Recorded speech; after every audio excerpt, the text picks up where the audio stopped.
আর এখনো আমি বুঝি না ওই নির্বাচন কমিশন ওই দালালগুলো কিভাবে এখনো আছে।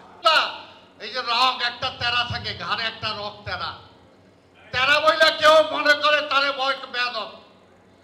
বেয়াদব না হলে পাকিস্তানিদের বিরুদ্ধে সেই সময় আমরা লড়াই করতে পারতাম না।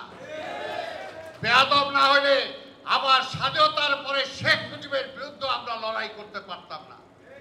কাজেই সত্যর পথে আছি, সঠিক পথে আছি, এর জন্য এটাকে বেয়াদবি মনে করেন না। এইবারও ভুল করছিল শেখ হাসিনা, এইবারও ভুল করছিল এই বিশ্ববিদ্যালয়ের ছেলেমেয়েরা। যখন আন্দোলন শুরু করলো তখন এই হাসিনা ওই একই কথা বলছে, বেয়াদব, কি বলছে, রাজাকার, এগুলো বইলা তাদেরকে তুচ্ছল্য মনে করছে। কিন্তু এটা তো ওই সময় বলছি আমরা, আরে ভাই, বিশ্ববিদ্যালয়ের এই ছাত্র নেতাদের নেতৃত্বে বাংলাদেশের স্বাধীনতার পতাকা তোলা হয়েছিল। আওয়ামী লীগের নেতৃত্বে তোলা হয় নাই, আওয়ামী লীগের নেতৃত্বে তোলা হয় নাই। যুদ্ধ হয়েছে, আমরা যারা সেই সময় ছাত্র ছিলাম আমরা যুদ্ধ করেছি, আমাদের সেনাবাহিনী যারা ছিল তাদের নেতৃত্বে। কাজেই আওয়ামী লীগ কিসের আওয়ামী লীগের নেতৃত্বে? তাই ভাইয়ের আমার, মুক্তিযোদ্ধারা আমরা কি চাই? ধনও চাই না, সম্পদও চাই না, সম্মানটা চাই, সম্মানটা চাই। আল্লাহর রাস্তে বলবো, আজকে মৃত্যু পথের কাছাকাছি আমরা চলে আসছি। কাজী বলবো, আমাদের সম্মানটা নিয়ে খেলা করেন না, সম্মানটা রাখেন, আমাদেরকে সম্মান রাখে কথা বলবেন, সম্মান দিয়ে কথা বলবেন। মুক্তিযোদ্ধাদের যতটুকু যে সম্মান দেওয়া দরকার তার চেয়ে 1 ইঞ্চি কম হইলো আবার মুক্তিযোদ্ধারা কিন্তু দাঁড়ায় যাবে। এটা মনে করেন, বয়স যতটুকুই হোক না কেন। কাজে এই কথাটা খেয়াল রাখতে হবে। তাই সমবেত বন্ধুর আমার, আজকে পরিষ্কার কথা যেটা বলতে চাই, আমি অন্য কোনো কথা না, পয়েন্ট টু পয়েন্ট।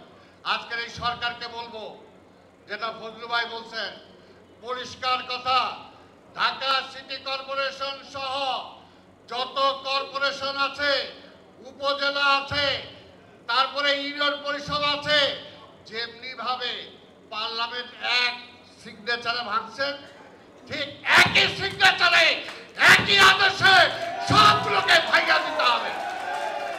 কোন নির্বাচন কোথাও হয় নাই, পার্লামেন্টে যদি নির্বাচন না হয়ে থাকে ওগুলো নির্বাচন হয় নাই, সেগুলো ভাঙতে হবে, এক অর্ডারে ভাঙতে হবে।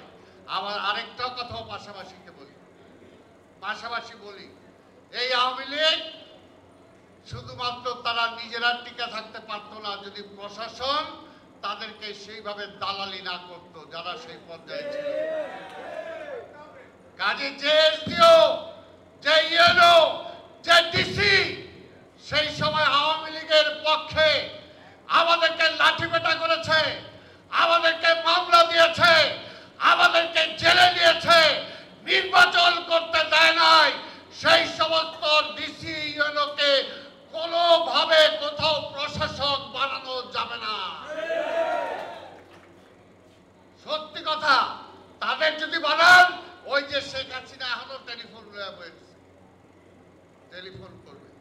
আর এখনো আমি বুঝি না ওই নির্বাচন কমিশন ওই দালালগুলো কিভাবে এখনো আছে।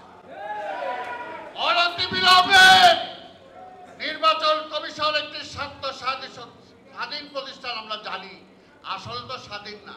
তাই প্রধান নির্বাচন কমিশন থেকে শুরু করে যারা আছেন অনতিবিলম্বে পদত্যাগ করেন।